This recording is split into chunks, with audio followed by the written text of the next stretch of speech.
Hey Josh, Hey Jim, how's it going today? good to be back. I'm on the road Definitely. today, so it's a little bit of a different setup that I have. Good stuff. Good stuff. So today we're talking about mortgage rates, I take it.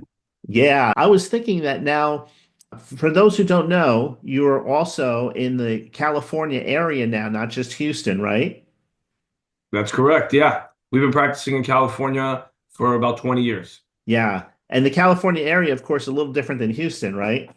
Very different, very different, very different people and very different real estate climate. Yes. Yeah, yeah. Just out of curiosity, you know how people look at different generations, like there's Gen X, Gen Z, so on and so forth. What is the average age, would you say, or isn't there one of people buying homes right now? So it used to be people were buying home in their late 20s and early 30s. That's Yeah, changed dramatically. Now we see people looking at purchasing homes are in their late 30s, early 40s these days. yeah, yeah. Yeah. So now, one of the things that I've noticed is that when I look at people who maybe have a little bit above average income, people that are a little bit older, it Right. always seems like real estate had something to do with where their money came from, right? Yeah. Yeah, it always does. So a lot of the wealth in this country is created through real estate, through family expansions, family investments and expansion in their financial well-being. And what you end up seeing is that people who invest in real estate are people who play the long game. It's not a short game.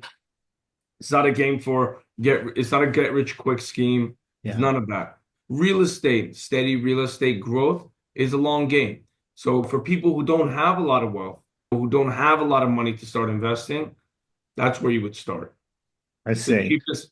cheapest barrier to entry out of any other any type of investment. So if somebody is, let's say, well, I'm Gen X, so the generation after me was Gen Z, right? Or millennials, Yep. then Gen Z. If somebody is, let's say, in Gen Z right now, they're looking towards their future. I know a lot of people are discouraged because they're like, it just costs too much money. We've talked about the help that you provide for the down payment solution. That's the first hurdle, right? Correct. Yeah. So one of the biggest parts of buying a house is having a little bit of money to start, right? Yeah. A lot of the times we just don't have that, So what we do is we have down payment assistance programs, we have seller credit programs, we have lender grants that are available, state grants, federal grants that are available. We go after all of these for our clients and we help them get to qualify for these grants and to be able to use them for their purchases. Yeah, right. Great. Now, when people get in the house, super exciting, right? The family's in a house finally, they're out of the rent trap. Yeah. By the way, just give a few reasons why the way things are right now, you don't want to get stuck renting. You definitely don't want to get stuck renting. The cost of rent has gone up 40, 50% since 2022 till now. All right. We have no appreciation in your money. You're throwing money down the drain. It's like leasing a car. There's nothing left afterwards. At least Yeah. there's an asset and a car that'll last a few years if you buy a car over 5 years. But if you lease a car over 5 years, you're just renting it and giving it back. But the whole focus in life, the whole reason that we have home purchases is it's a long-term play to have security for your future. Right. Now, let me ask you a question. Let's get right down to it. A couple's in their first house or they're in a new house, doesn't matter if they're late 20s, 30s, whatever. They have children. They want to build some wealth for the future, maybe to send a child to college or for retirement, maybe all the above. Is it possible for the average person to somehow leverage real estate to build wealth for their future? I mean, how does that Absolutely. work? Absolutely. Absolutely. We, even taking a look at the programs that we have now available, an FHA loan with 3.5% down, a 97% lender loan with a 2% grant, that means you're coming into 1 to 3.5% down payment to purchase something. It's very little money, right? You do have to have a little bit of a nest egg behind it to get comfortable. A few $1,000s in a savings account where, oh my God, if the water heater goes out or something like that. But your main goal is every couple of years you can come back and get another FHA loan. 24 months later, you can apply and get another FHA loan.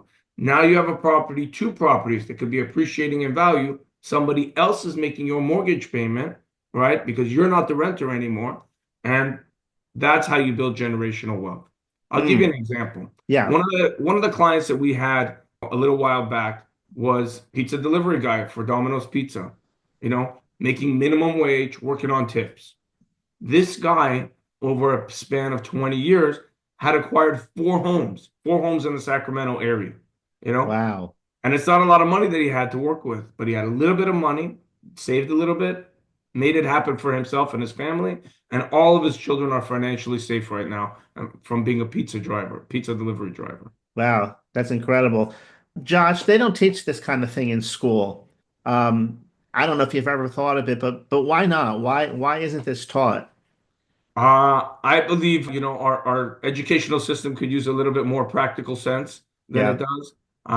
Some of, the math they're teaching high school students would be better suited by learning some financial issues, by understanding how to balance a checkbook, understanding how to, pay your bills in a timely fashion, the reason to pay your bills in a timely fashion, how to build credit. All of these things are very important. This is what you don't get taught in school.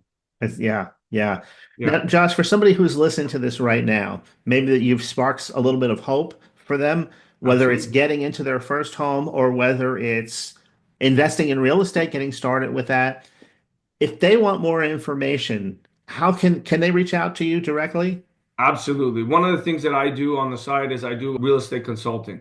So outside of real estate consulting, for our clients specifically, I do one-on-one consulting, one-on-one coaching on how to buy, how to invest, what the probabilities are for purchasing, what kind of returns you should be looking for, all of that.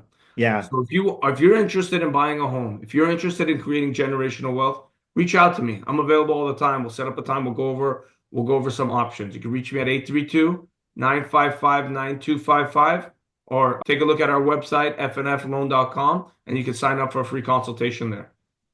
awesome. All Josh, right. as always, great information. Absolutely. Thank you, Jim. Have a I'll see great you in day. the I'll see you in the next one. Definitely. All right.